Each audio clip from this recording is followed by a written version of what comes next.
The primary purpose of the event was to raise awareness of Codex Alimentarius, which is a piece of global directive that very, very few people are aware of. They're certainly not aware of the potential implications that it has. And although Codex Alimentarius Commission is not exactly established law, what it does is it establishes global guidelines which are then enforced by the World Trade Organization, the World Health Organization, and effectively become regulation and directive, and therefore the other trade associations and trade areas like the European Union, the Asia Pacific, the League of African Nations are all expected to apply. And the Codex Alimentarius Commission tried to implement the Codex Regulation Directive in the US back in 1994. But fortunately, the people actually realised what was occurring. The campaign was actually led by the Whole Food stores. It's a chain of stores that runs right across America, obviously by the name, they sell Whole Foods. They realised the threat, and so they campaigned and got people to hit the streets, right to their congressmen, right to their senators. And these people realised that if they didn't do something about the Codex threat, then potentially they were going to be not elected next time round. So a piece of legislation was introduced called the DSHEA legislation, the Dietary Health Supplement Education Act. Sorry, Dietary Supplement Health Education Act. In 1994, which effectively put a ring fence around the natural food and natural health markets in the UK, in the US.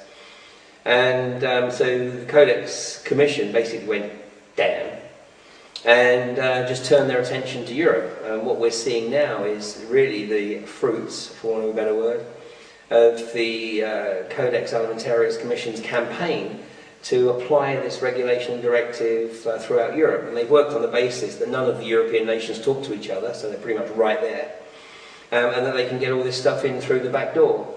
And to put it in a nutshell, their long-term objective is to effectively eradicate all organic farming, all natural farming, so that all farming is controlled by the likes of Monsanto and Cargill.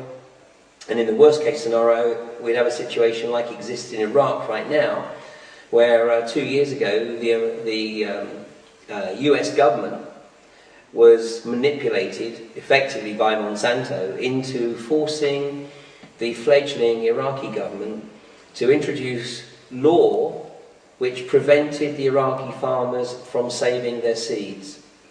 So the Iraqi farmers had to purchase seeds from Monsanto, which effectively had the Terminator gene built in. Therefore, obviously, the crop that grows does not produce seeds which can be used. So every year, the farmers have to produce their next batch of seeds from Monsanto. I mean, this is completely outrageous. You know, farming has been on this planet, in a recorded history at least, for the last 5,500 years. And in here we see an extremely pernicious attempt to completely wipe out all the natural farming techniques, and all food will effectively come from genetically modified crops. And of course this has tremendous impact on the health of people. I mean, basically they're eating shit, and so their bodies will go to shit. Which of course has an immediate impact on the health industry. So that's why Codex also targets the natural health industry, because instead of enabling people to eat the crap that comes out of the GM crops and supplement their diet with natural supplements, with natural vitamins, then along comes Big Pharma and says, no, you don't want any of that natural stuff. In fact, not only don't you want it, we're not going to let you have access to it. You need to take these pharmaceuticals.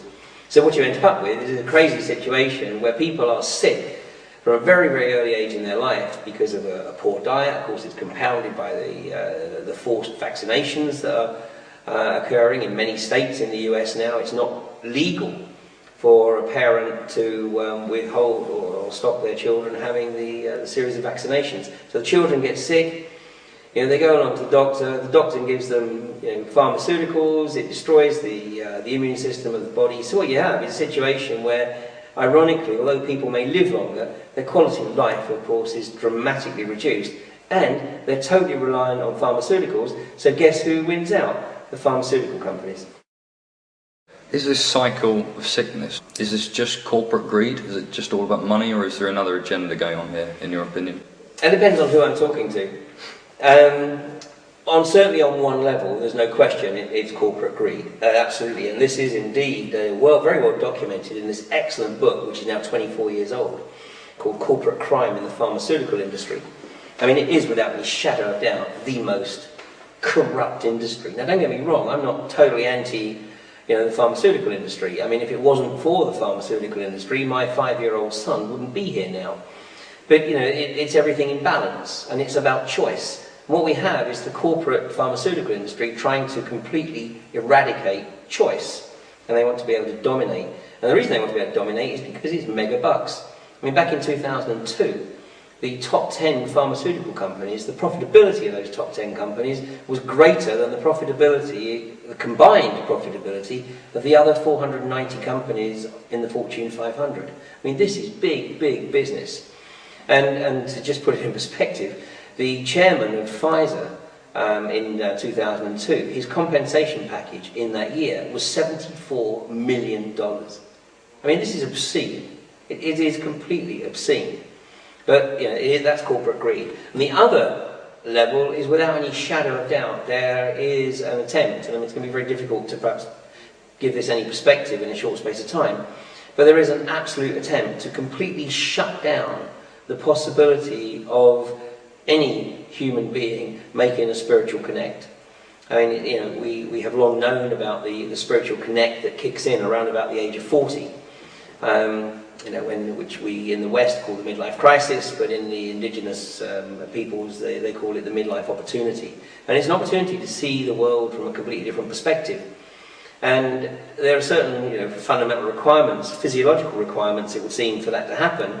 And these guys want to make sure that physiological trigger effectively is neutralized, and that people are kept locked into the physical, secular, empirical world of slavery, financial slavery, consumerism slavery. I mean, a consumer society needs consumers, and it needs relatively healthy consumers.